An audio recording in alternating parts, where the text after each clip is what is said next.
Hello, everyone. For those of you who don't know me, my name is Jessica Thorne, and I am a senior at Maggie Walker Governor's School.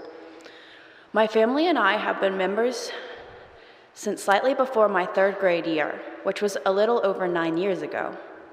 River Road was the first church I had ever been a member of, and it has been so amazing growing up here. In my first day of Sunday school, I made several friends, one of which I have grown very close with since, and I'm so glad we are still friends in youth group all these years later. With her, I learned the books of the Bible and Psalm 23. We received our third grade Bibles and were baptized, along with most of our class, together, and we transitioned into the youth program together.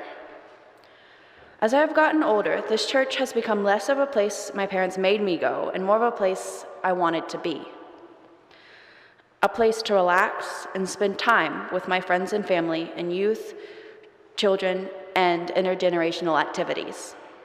This would not have been possible without this congregation's contributions, both in time and money to summer camps, mission trips, and spring and fall retreats. I've had some of my best memories at these retreats, mission trips, and summer camps, such as Passport and University. Another thing I have appreciated is the youth choir, and while it lasted, the youth bell choir. Both of these things have provided me with skills, knowledge, and songs that I will never forget as I go forward with the rest of my senior year and into college. As I entered high school, I began giving back to the church more than I ever had before. I began helping with childcare my freshman year, and then acolyting my sophomore year. I've been committed to both activities since the day I started, and have been thrilled with getting to know the children and helping lead more consistently in worship instead of just on Youth Sunday or when the choir sings. Recently, I have started coming on Wednesday nights as well as Sunday nights. This has allowed me to get to know different members of this congregation and youth better.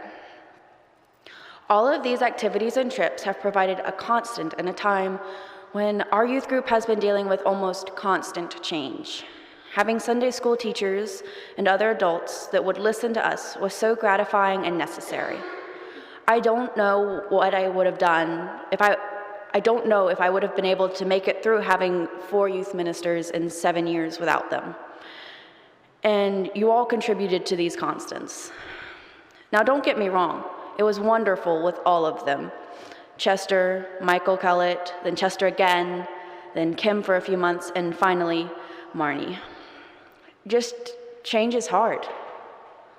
Without the unknowingly given but gratefully received support, I probably would have stopped coming to youth activities and probably even services eventually.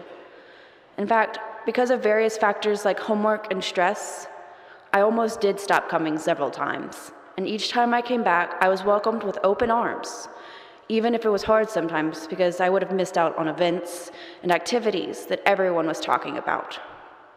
And I wouldn't be able to contribute or feel super included in the conversation. Each time I got back into things, because my heart and soul had already been committed to and supported by the church and youth group for a while, and being a part physically was just weird. Thank you all so much for helping my fellow youth group and me develop our faith in our own ways, and for listening to us and trusting us as we voice our opinions and lead you in worship. Thank you for giving your time and money to support the youth and children's program as we learn to be teenagers and young adults in an ever-changing world. One last thing that has really strengthened my faith over the last year is something all of you might not know much about. This is the sewing circle, or Círculo de Costura in Spanish, that some ladies in our congregation host a crossover clinic. Here we teach Latino women how to sew on a sewing machine and read patterns. The ladies that come speak Portuguese and Spanish, and although most of them know English relatively well, some don't. That is where I come in. I help translate English and Spanish for the teachers and the students if needed. I also crawl around on the floor to plug in and unplug the machines at the beginning and end of every class, but that's another story. The story of Through the story of every single woman that we teach, I become closer to my faith as I hear the stories of their lives, both past and present. I also grow stronger as I see all of us, teachers and students alike, talking, sharing, helping, and teaching each other in a way that's so wonderful that I don't really have the words to describe it. So thank you for contributing to this in many ways, whether it be indirectly or directly. This church has strengthened my faith in God and myself so much over the years, and your contributions have led to many great adventures and a family that takes care of me every step of the way, whether it be listening to the results of my middle school basketball games, which were quite awful, or my worries about applying to colleges and experiencing my last year as a youth of this church. And it includes everyone in this sanctuary, along with those who have been here but are not here today.